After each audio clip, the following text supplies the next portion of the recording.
Hi, this is Michelle Nyong'o from Stride Wellness. Thank you for listening to my podcast. If this is your first time tuning in, make sure you go back and start at episode 1.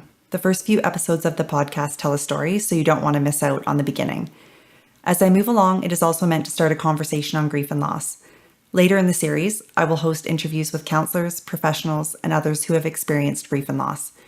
Please take note that some of what you're about to hear may be difficult to listen to and might be triggering for those who have experienced grief, loss, or time in a hospital setting. Episode 6. The Light in the Darkness. Even in our bleakest moments, we were able to find gratitude.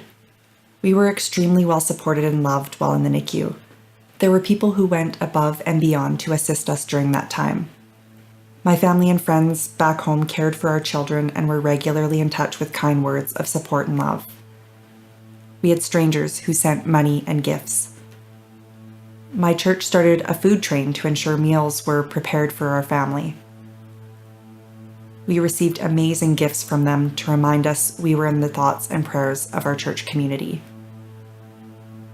There were so many that did absolutely wonderful things for us. A person who holds a special place in my heart was my friend Erin, who came to the NICU nearly daily to bring me food. She sat with me. She drove me around on errands or to escape the heaviness of the hospital. There are no words to express what she did for me during that time and what a rock she was for me. I could spend an entire podcast thanking her.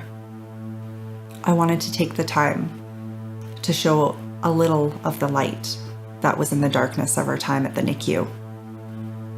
From Stride Wellness, this is Michelle Nyong'o, and you're listening to Weary and Burdened.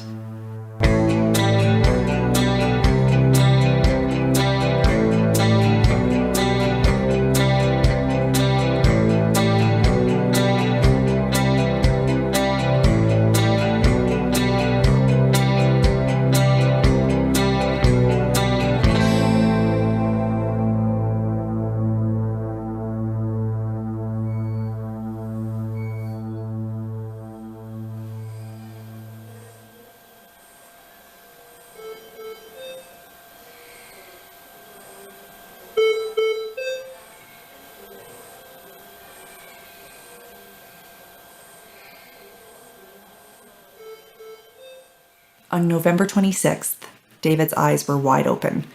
He was looking around and seemed content. What a cutie pie. I was sitting on one side of the incubator with a tiny slit of the cover lifted, and Ruben was on the other side doing the same. We spent time staring at David. Then we heard a voice. It was our doctor friend. Our eyes quickly left David and met through the glass. Then we both laughed. We may talk big, but she scared us. Ruben had left for home, and I stayed super late. At 1:45 a.m., Sylvia and I left for the Easter Seal house. She had her bag of Snappies, those are the bottles we use for pumping, and I had an umbrella, and we were nearly back to our housing when we heard a sound behind us. Sylvia whipped around, much faster than I did, I must add, and got into this bear-like stance. I swung my umbrella around, ready to stab any potential weirdo. I must also point out that Sylvia is 5'11", full of Austrian mountain blood. Her words, not mine, and was a former Canadian judo champion. And I was no slouch either.